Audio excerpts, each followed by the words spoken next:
哥林多後書第9章。好了，今天我們要深入探討的主題是慷慨。這章其實非常有趣。保羅在這裏談到為耶路撒冷的基督徒募集捐款，以及哥林多教會應該如何參與。無論是財務上或其他方面的給予，我們都可以從中學到一些很有意思的道理。我已經準備好了，我們開始吧。他們當時真的很困苦。是的，我們其實是在敦促他們履行自己承諾過的財務支持。沒錯，所以這不只是一場理論討論，而是非常貼近現實的問題。而保羅是用這些原則來回應這個狀況。保羅在事先讚揚他們，其實起了雙重效果。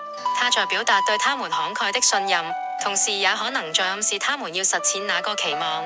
這是一種小小的激勵。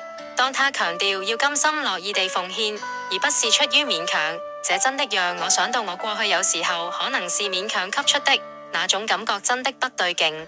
是的，保羅說，神喜愛那甘心樂意的人。這句話有很深的含義。即使你是在履行一項責任，如果是勉強的，那行為的價值就會被削弱。但甘心樂意的給予，顯示出我們的心與神的旨意有更深的對齊，也顯示出我們認識到慷慨其實是一種特權，而非負擔。對我來說，這種對齊的觀念真的很吸引人。你認為當我們說心與神的旨意對齊是什麼意思？當我們談到甘心樂意地給予，我認為這表示我們認識到慷慨是神聖的一部分。當我們甘心樂意地給予時，就是在反映那種豐盛的精神，是一種不懼匱乏而願意付出的心態。這是一個古老的比喻。是的，這是一個關於慷慨的古老農業比喻。你慷慨地撒種，就會慷慨地收成。表面上看起來很簡單，表面上是簡單，但你不覺得它其實有更深的意義嗎？我認為是的。我覺得這種古老的智慧仍然適用。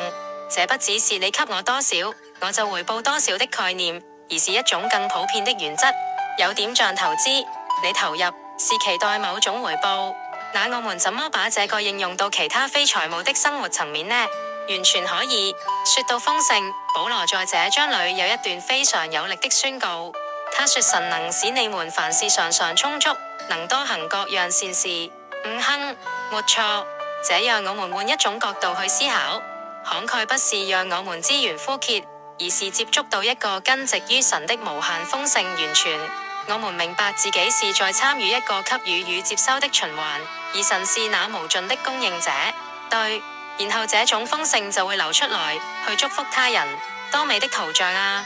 而且這不只是關乎施予者而已，對吧？是的，因為保羅真的強調了慷慨的漣漪效應。你記得他怎麼說的嗎？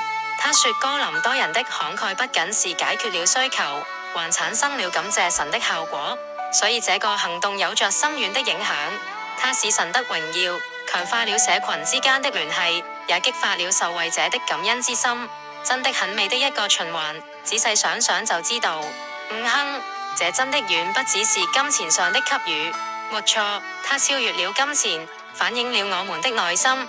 也讓我們參與神那豐盛恩典的工作，成為這世界上的一股良善力量。